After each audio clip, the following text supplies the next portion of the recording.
Did you want to share? Would you like to share your screen? So Yes. let's just make sure we have that enabled for you. Okay, you can go ahead. Thank you, Vanessa.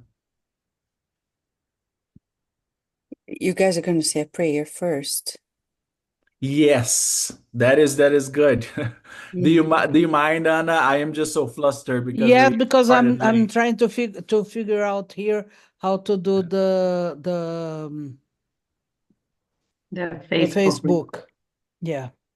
Okay. So while you're figuring out, I'm just gonna go ahead and do the prayer, okay? And it's good that people will join.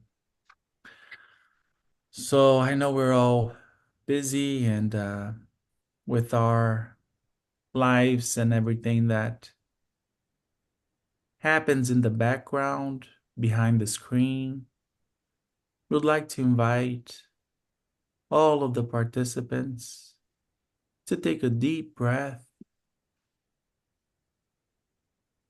feeling the air enter their lungs, and exhale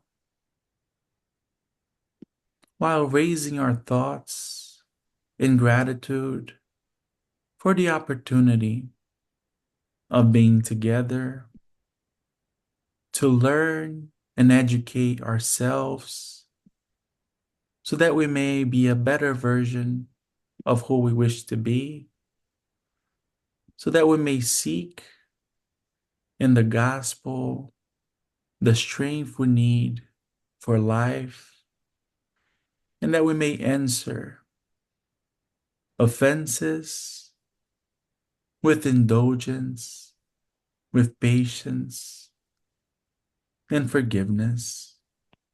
We thank the Spiritist mentor of the Spiritist Society of Chicago, and we ask that you bless each and every one of our households and families.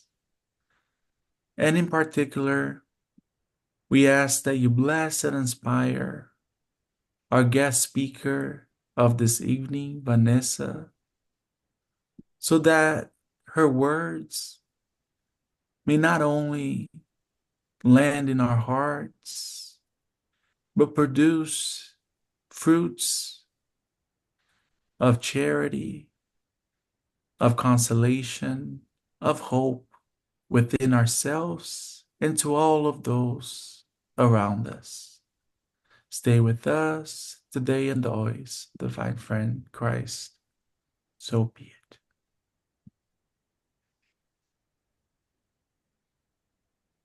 All right, Vanessa, you can go ahead. So today we have the opportunity to study about a major passage by Jesus. Seek and you will find. The main question is, what are we seeking in our daily lives, right? For millennia, we have been searching for material things. And even as spiritists nowadays, we see many people who, though spiritists, they are still in the rat race. They are still prioritizing material life, justifying themselves that work is more important, family is more important, everything is more important but the good. And playing conveniences and games. This has been the story. If we go to the literature of the spirit Umberto de Campos, the author of the book Good News, we're going to see that in chapter 5, when Jesus gathered together the disciples for the first time, he gave them the recommendations. And the first recommendation that he gave was, do not take the wide road. Sacrifice and go through the narrow door. This was his first recommendation. And yet, we, 2000 years later, in spite of the revived Christianity, which is Spiritism, we're still in the choices of daily life. But the good news is, if we recalibrate ourselves, we can certainly change it all. So let me share a few slides. Let me do it in a way that will make sure that it works well here. Just step away from sharing some slides just to make it more visual, since our visual system is so important and so powerful. Okay, here we are. Right? Seek and you'll find. When we talk about this passage, Jesus said, and it's important for us to get back to it, ask and it shall be given to you. Seek and you shall find. Knock at the door and it shall be open to you. For whoever asks receives, and whoever seeks finds, and it shall be open to the one who knocks at the door, Jesus. Just to make sure that the slides are changing, right? You got the change in the slides, right? Thank you. So it's interesting because Jesus has three actions here: ask, seek, and knock. They don't come by chance because at the end of the day, what do they have in common? Effort. So we're not going to receive if we don't go out there.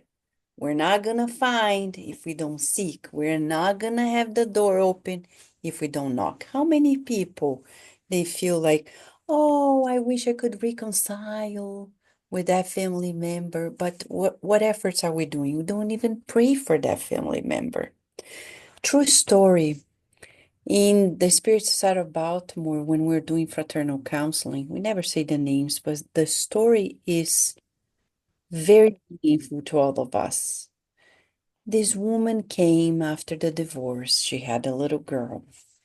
She was troubled and she was asking for help.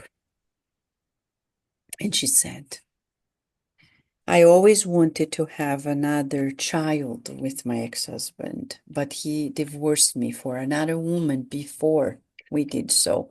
And I got to know that they are having a child of theirs. Daily, I think of killing that child. And I was like, really? She said, no, I'm not going to do it, but I think about it. And then after a conversation, the spirit mentors recommended, start by praying for the well-being of all of them. And she said, I can't pray for them. Isn't that interesting? How are we going to be at peace if we think of violence and are unable to forgive? We'll never be at peace. So it requires effort. So we told her, you need to daily make an effort. Try. Visualizing Jesus blessing them. Write down that you forgive your ex-husband. And after a while, she made it, but she had to make an effort. Effort is so interesting because majority of people on earth think that they should do things out of their comfort. If it takes a little effort, why do I need to do it, right? It's too hard. I see kids saying this, especially in math. They're like, I don't like math. Because to do math, either you've been familiar from previous lives or it's really a first encounter for many. Not everybody has studied in previous lives. If you see the history of humanity, School is a thing of some, not of the many. We're trying to change that on earth, but still, many will reincarnate unfamiliar with the contents of writing and reading and doing math. Remember, a century ago, we had 1.5 billion people on Earth. Century later, we have more than 8 billion. So, where were all those beings, right? We don't know. But what we know is this: we're not going to grow if we don't make an effort. So, let's take a look at what science says, especially the science of the brain, neuroscience, about effort. Interesting enough, studies point out that people who have a growth mindset tend to perform well because they focus on the effort itself. People who understand that they will get better as they apply themselves onto something. This is science showing to us that Jesus was right. If I make an effort, I will succeed in the long run, but it takes time. So it's effort and repetition. We're going to see that if I have the growth mindset, which for us in Spiritism, the Spiritist science, the science of the spirits is what? Progress. Look the beauty of it all. When Jesus says, ask, seek, knock, he's saying, make an effort. You need to get out of your inertia and put yourself into action. I need to get out of my inertia. The more I am at the comfort zone, the worse it is for my progress. If I want to progress, I need to feel uncomfortable. Uncomfortable in the sense of like, I don't know. And oh my, I have to put a lot of effort to learn this. And that's a sign that we're progressing. Because when it's easy, like go to the gym. If you do, lift weight, 10 pounds, week after week. In a little while, your muscles are like, okay, I got it. I'm good at it. Don't feel anything. Don't feel sore anymore. No pain. But if I keep increasing, okay, now let me try 12, 15, and 20. The muscles keep being challenged. They grow. And the overall health will be different. So the more I understand that applying myself onto something that I don't know, making that effort will result in the accomplishment of a task more masterfully, the better it is. That's why Jesus is reported in the amazing book, Jesus in the Home, which is a book that we recommend to every family, everyone who wants to do the God at Home meetings every week. He says in a beautiful chapter that there was a harpist who had a servant. He was the best harpist ever. And one day he came home. He heard a beautiful melody. No internet, no TV. Where did that come from? He was surprised to see that his old, in Jesus' words, foolish servant was playing better than him. And he asked, how come? And the servant said, well, in my free time, I imitated what I learned from you by observing you. And he mastered it. So he didn't have any credential, any socioeconomical projection to validate his effort, but on his own, he did it. So the question here for us is this: what are we doing in our free time? are we really focusing on the millennial goals? Because sometimes we only have goals for the day. Some people don't even have it. Or for the week, or for the year, or for the new year. But ideally, if we don't want to miss the boat in a reincarnation, we need to have millennial goals.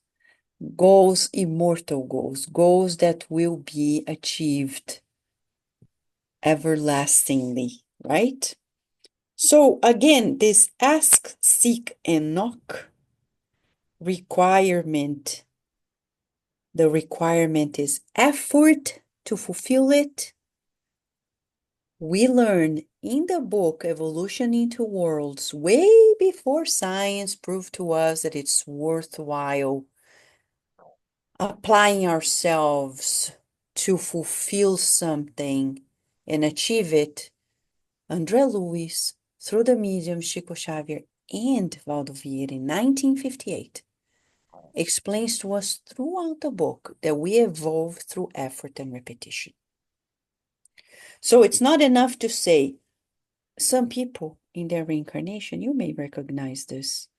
Some people claim, oh, every boyfriend or girlfriend that I have has the same characteristics. I don't know why I attract that. And they think that it is a problem. It's life saying, to master something, you need to repeat the learning experience as many times as needed until you wasted it. So we can't complain. It's not a mistake of life.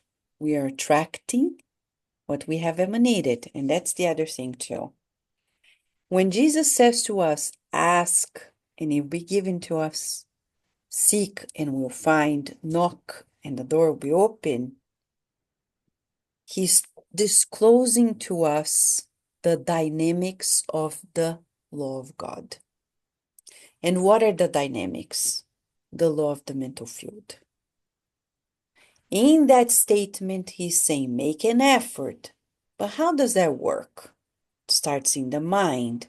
If we go to the book Mechanisms of Mediumship by André Luiz, and then later, or even before, we read the book Thought and Life by Emmanuel, we're going to see that everything begins in the mind. I'm not going to manifest my will, quote unquote, my desire, if I do not begin in the mind. So André Luiz named it Law of the Mental Field. It's in the book Mechanisms of Mediumship. And he says, that's the rule, that's the law, the mechanism. We attract what we emanate. We attract what we emanate. So, question for us. I need to understand why I'm attracting a certain scenario. I need to know myself. Question 919 of the Spirit's book by Kardec. When Kardec asked the good spirits, how do I avoid mistakes and progress more steadily? And the answer is self-knowledge. So when somebody says, oh my gosh, I don't know why I end up always this way, always attracting these people, it's a sign that we don't know ourselves enough. Because when I know, I understand why I attract that person, this person, the other person. So we need to apply ourselves into knowing who we are. How do we do this? Think about this. I've known many people who have done Spiritist courses, even given lectures, or become great at it, being mediumistic meetings, and then after a while they give up and say, I'm no longer Spiritist. What happened there? Oh, or they give a justification. Oh, I'm no longer spiritist. You know why? Because I'm so disappointed with XYZ people. How come they were my model when they did this? That's an excuse because they acquired knowledge but did not. Like Nicodemus talking to Jesus. Oh, Master, I've always studied the law. I haven't found the kingdom of God. Why? And Jesus says, Nicodemus, you forgot that it's not enough to know. You need to feel the scripture. How do I feel the scripture? By reflecting on it. Okay, if I'm going to reincarnate, I know that what I'm sowing today is going to come back tomorrow. Law of action and reaction. If that is true, and I know and I feel it, I cannot lie and cheat and betray and do 10,000 things that we've done in previous lives. Because then I'm like, why am I going to bring that to myself if I feel it? But when I don't feel it, how do I behave? Okay, now here's one that I've heard a few times. People coming to me and says this. Yeah, I don't need to forgive that person. You know, forgiveness comes little by little, gradually, installments. I've never heard of this. Jesus never said that there is a dimmer for forgiveness. Little forgiveness, half forgiveness, full forgiveness. It's a quantum shift. It's a consciousness shift. I look, I understand why that person did this. I no longer have that offense inside of me because I understood the person. And once there is no offense, forgiveness is automatic because I don't take offense anymore. I'm like, oh, that person is not well. But there's no such thing, yeah, I'm going to forgive, but I don't want to talk to them. I don't want to be near them. So for us spiritists, when I understand that I will attract what I emanate, I can no longer gossip.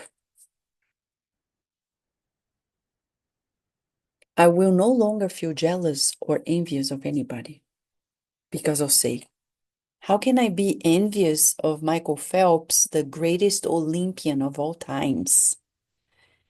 How? I can't. I didn't do half of what he did. He used to swim every day for 8 hours or more. He used to focus on breaking his record by milliseconds daily. No wonder he got to the top of the mountain. How can I be envious? I can't. It doesn't make sense. I should applaud him, admire him, and say, here's an example for me. While I am partying, sleeping, and resting, he's swimming. No wonder he's going to get the gold medal. I know he's retired, but he is the example for us. I can no longer look at Jesus and say, oh, it's impossible for me to achieve what he does. Some people say, oh, the bar's too high. No. Jesus came for us to achieve that level. That's not angelic level. Emmanuel tells us that Jesus came to show us what it is to be real human. There's a message in the book Living Spring, real humanity. And he says, Jesus came to teach us how to be humans, meaning we're still more animals than humans. No wonder science still feels that we're so close to humans, we're animals too. so close to animals that we're animals too. So how are we going to differentiate ourselves, even scientifically, to the point that science on Earth, one day we say, now we have a new kingdom, human kingdom. We need to change a lot for even science to see the changes dramatically changed biologically. We're closer to animals than to being humans. Though we're humans, we in Spiritism, the Spiritist science, we know that our kingdom is separate. But we need to evolve to the climax of being humans to then achieve a next level. So let's ask a question. Are our daily emanations in thoughts, feelings, words, and actions, are they closer to the ones from animals or not? Because I, as a neuroscientist, research so much about emotions, from anxiety to depression to pain, and we use animal models even to discover new drugs to help humans. Why? Because they feel very similar emotions. Emotions that are human, but we feel in animals too. Anger, we feel sadness or joy. We can find those emotions there. And the anxiety that shows pain, how we perceive pain, how anxiety and pain change the way we behave, the quality of our lives. So, what is the main issue for us here? Reactivity. If somebody comes to us and says, I don't like you, do I have to react? Do I have to say anything? The person has the right to say whatever they like, but do I have to say anything? No. That's Jesus' model, the human model. But in the animal model, yes, we have to say something because that's insulting, because that's threatening, and then we have to snap and react. Still more animals than humans. So our main question is, what am I asking? What am I seeking? What door am I knocking at? Why we're saying this? In the book Action and Reaction, we're gonna learn that we create heaven or hell inside of us. And I'm gonna tell you more.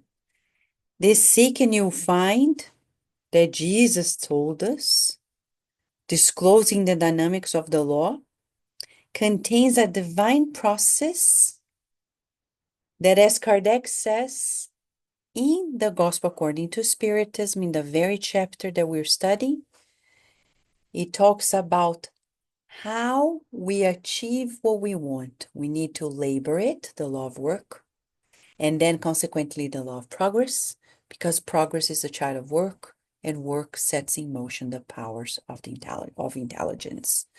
This is in the very chapter we're studying, 25, item 7.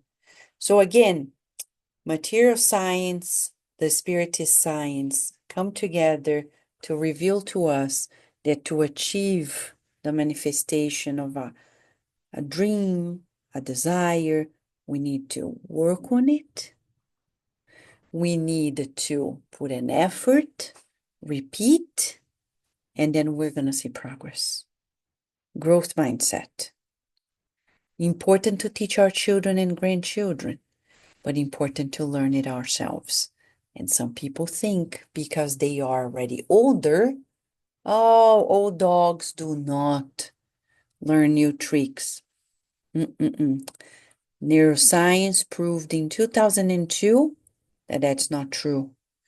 We still can learn, conditioned that we expose ourselves to the new. But people do expose themselves to the new, no, especially after the pandemic, right? People don't want to go back presential. They don't want to go back to their offices. They don't want to see people anymore. Even in Spiritist centers, people don't want to be presential anymore. And then, how are we going to progress? If we keep ourselves at home, which is the familiar, we can't progress. We need to get out of the comfort zone and make an effort. Yes, we're going to meet in person. Yes, it's cold. Yes, we need to tolerate people's behavior and understand, but that's how we progress. By doing this often, it becomes second nature, effort and repetition.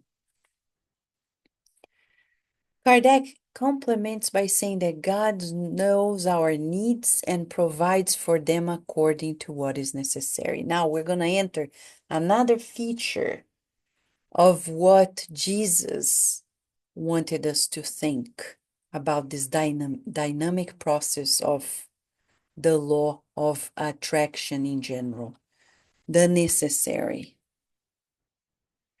Humans, insatiable in their desires, never know how to be content with what they have. The necessities are not enough for them. They need the superfluous. Think about this. Kardec wrote this and published in 1864. I can only imagine how much of the superfluous people could actually have at the time. Life was so much harder in 1860s. But nowadays, especially in America, oh man, we don't even know what necessities are because our necessities became the superfluous. It's like, oh, there's sale. Oh, there's Black Friday. I have to buy. Why? I don't know because it's cheap. I need it. What if one day I need it? I buy. Oh, there's a new car. They just released a new Toyota model. Oh, it's electric. We have to buy it. Why? My friend bought it. I'm gonna buy it. So we need to ask how much of what we ask is what we really need or something that is completely unnecessary. So I've learned with a group in Brazil that works in the school that was founded by Professor Eurípides Barçanufo, one of the greatest spiritists of all times. He created the first Spiritist school, which is still there. And through mediumistic meetings, they came to know of this reminder by Professor Eurípides Barçanufo. Teach the children what they need and what is enough. So before you do anything, do I need to drink this? Do I need to eat that? Do I need to buy more? Do I need? And then ask ourselves, is this what I'm asking life? Because if I'm asking the superfluous, it's God's grace not to give to us. Because God loves us. But if we insist, we will be given. And here's a story, true account that Divaldo Franco told me once. He said that a man came to his Spiritist center and he did a fraternal counseling. And he was very sick. He was the provider. He had many children. And Divaldo was quite young. So Divaldo and others came to give passes, the laying on of hands, the energy medicine into the man's house because his case was very grave. And he remembers, he said, Divaldo said, that he prayed so much for that man because he thought, man, I don't have children, but this man has. If he dies, how are they going to survive? Well, one day the man got healed, quote unquote, miraculously. And then he started coming to the Spiritist Center 3 times a week, and then decreased to 2 times a week, and then 1 time a week, and then he disappeared. A year later, Divaldo gets the newspaper and see that the man made the headlines. What happened? He was arrested. Why? Because he was caught cheating on his wife. There was a gun and a tragedy. And then Joana de Angelis said, see, if he had discarnated, then he wouldn't be here creating more karma. The same reasoning goes to Publius Lentulus, when Emmanuel, the author, who was Publius Lentulus 2,000 years ago, in the very book 2,000 years ago. He says that he prayed so much for the betterment of his daughter's health. Flavia had leper. He prayed. He even went to talk to the master, and she got healed. But then her life was a series of sadness events. At the end, when he is blind, and his daughter's blind too, and they are there at the end of their life in Pompeii, everything falling apart, he thinks, if he had allowed her to depart, maybe she would come back in a better condition and suffer less. So think about this, friends. Today, am I being stubborn about something that we don't need just because out of vanity or ego, I want to achieve it or I want to have it? Will it matter in the long run of immortality? What are we asking? What are we seeking in our daily lives? In which door are we knocking at? So, are our needs enough or superfluous? Kardec continues by saying that it's then that providence leaves them to themselves. Yes. If we keep insisting, saying, but I want it, but I want it, but I want it, we'll be given. But we'll be taking the consequences too. They are often unhappy due to their own fault and for having disregarded the voice that warned them in their conscience. And God allows them to suffer the consequences so that they may serve as a lesson for the future. Learning, the school of life, learning. We can't be mad at God. Like many people, I was mad at God and I was, no. God is not the genie in the bottle that is coming here to fulfill our desires. Oh, please help me with this. Please, God, if it is your will, please give it to me. If it's not, I don't even ask. I just say, I trust that what I need will be given. And I am fulfilling my duties daily. Which duties? The ones that are visible to us. It begins with our minds and then our physical bodies. If I'm not taking care of my physical body, I'm failing at the most important task in my life. Go to the book Evolution into Worlds, chapter 1. We're co-creators at minor level, which is to learn to manage our physio-psychosomatic body. But we can barely do it.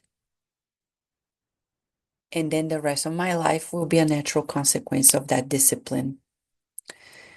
To finalize, would like to point to a more dramatic scenario when we ask for things or seek things, knock at the wrong door. We learn in the book Action and Reaction that we have a central desire or a basic theme in the innermost recesses of our souls. We need to discover what it is. For some people, it is power. All they want in this life is power. They don't care about anything. Power. Even if they are in the slum, they want to be powerful. In their family, they need to be powerful. At work, they need to be powerful. We're not even talking about CEO, because there are people who have low ranks at their job, and yet they feel powerful before those who are even below them. Or sometimes even the way they think about their boss. They think, oh, the boss is stupid. I'm better than the boss. Let him think he's the boss. At the end of the day, I'm the one. So power, vanity. What else? Selfishness, greediness. So what happens when I have that central desire that is not aligned with God? It creates a mental fixation. The spirits that dislike us, we call them obsessors, right? They come and incite that central desire in us. Let's say it's sex. We want sensations. They're gonna come and say, come on, let's watch some porn. Come on, let's do this. And then they go to Tinder. We need to talk about this. The book Sex and Destiny is all about that.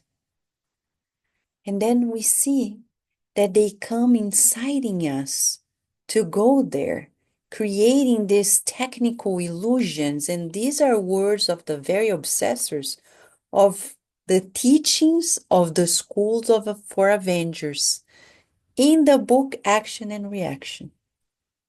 The obsessors, they say there are schools here to avenge those who created problem for us. And this is the mechanism we use. We find out their central desire, mistakes that they've done from previous lives, their weaknesses, and we incite them to fall into that trap. Yes, stay in your addiction, stay in your laziness, stay in the comfort zone. Don't go to the Spiritist Center. You're not a fanatic. Come on. You need to give your time for your family. Come on. And they incite, right? Ego, self-centeredness, while Spiritism say, only renouncing the ego, everything we're going to evolve. But then, these organizations, maintained by criminal intelligences, temporarily hiding out in the lower zones, they create the obsession based on our deepest desires. So, if suddenly our lives became messy, at some point, before that messiness, we made choices that were messy. The same for harmony. Look at Divaldo Franco. 97 years of age. He left a trail and still does daily of stars on earth. But ask him, what did he do? He daily chose to prioritize the general good. Think about this. You and I one day will become pure spirits. Pure spirits, what do? They help people 24/7. So if we want to achieve that, we need to start now. Daily marching towards helping others. And then you may say, as a psychologist, people come to me and say, oh, I only think about others. I forget about myself. That's not true. That has a hidden agenda. Because when we really do it out of love, we're not tired, we're happy. Jesus was never tired. Oh my gosh, I do it all and still you guys. No. He keeps on loving us. He keeps on encouraging us because he loves. And so should we. But to achieve that level, we need to start today. When are we going to start? Some people say, one day I will. But if that day doesn't begin today, we're never going to reach it. We need to go to the swimming pool of good habits daily. Daily, spending hours, making effort, breaking the record of the day before, making that effort. And one day, people are going to look around. How did you do it? I don't know. I was just focused on that day. I don't know. Just following through. Minding my business today. Being mindful. I don't look back and say, oh, look what I've done. I keep focused on the now. So, we could stay here forever, but with Jesus, who is our guide and model, we learn in this ask and you shall be given, seek and you'll find, knock and the door will be opened. One is saying, choose immortal goals. If we keep seeking for temporary things, we'll be frustrated, sick, we'll be obsessed. Even for us Spiritists. Humberto de Campos says about the Pacific obsession. How dangerous that is. There's a whole case and you can watch his message at Cardiac Radio. You just go to Cardiac Radio YouTube, Pacific obsession. It says about those who believe that taking care of families, taking care of their work is more important than anything else. It's a Pacific obsession. They are obsessed. They didn't fulfill much.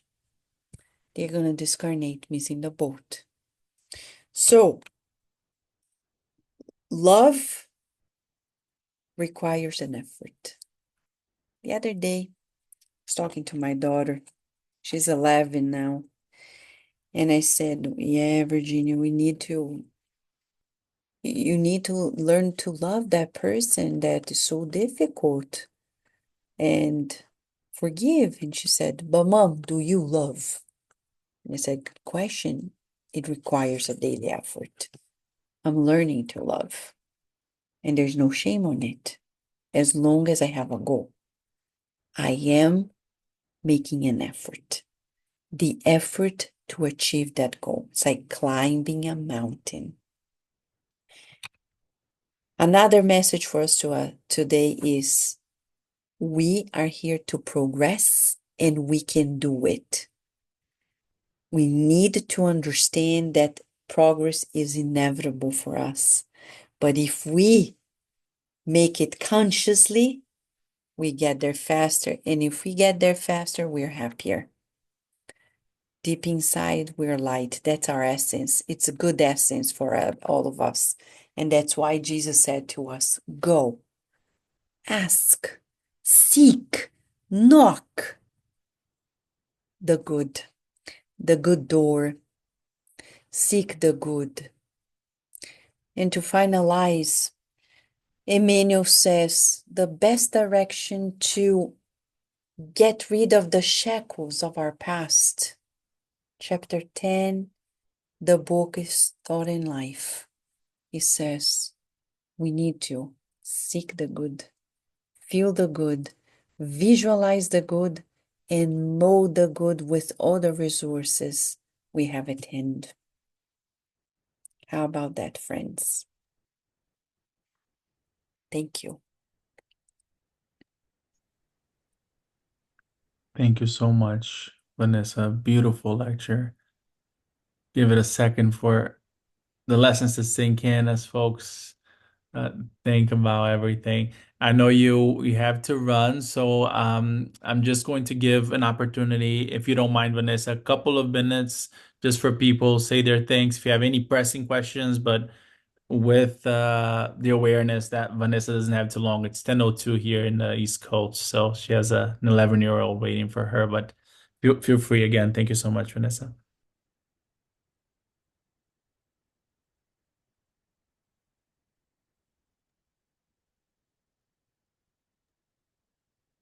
No one is thankful that Vanessa gave us that beautiful I lecture. am completely course. thankful.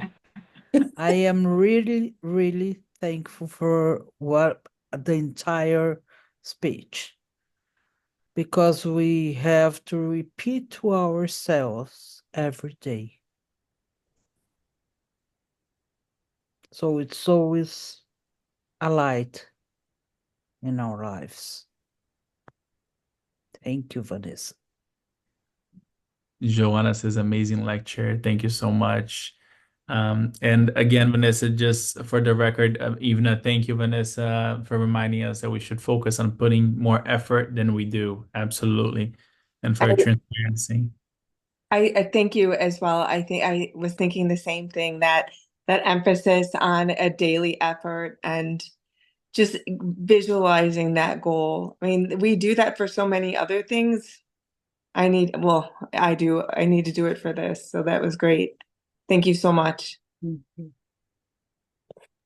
And then Livia, thank you so much again. All right, with that said, we'll do the final prayer. And before we do, Vanessa, just know that our doors are always open to you. So whenever you can spare a couple of hours, you're more than welcome back. Okay, just let me know.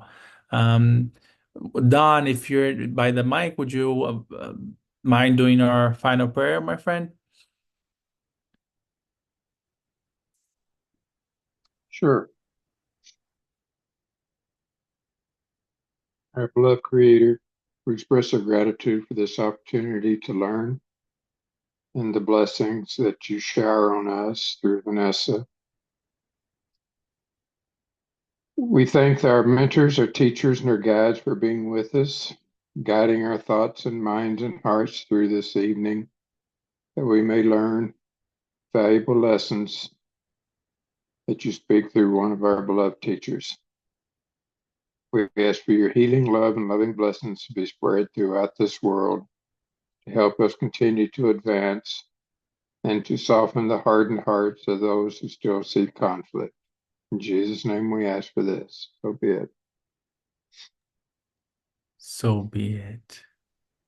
Many thanks, Vanessa. Everyone, enjoy the rest of your evening. Be safe. Thank you, Vanessa. Thank you, friends. Thank you.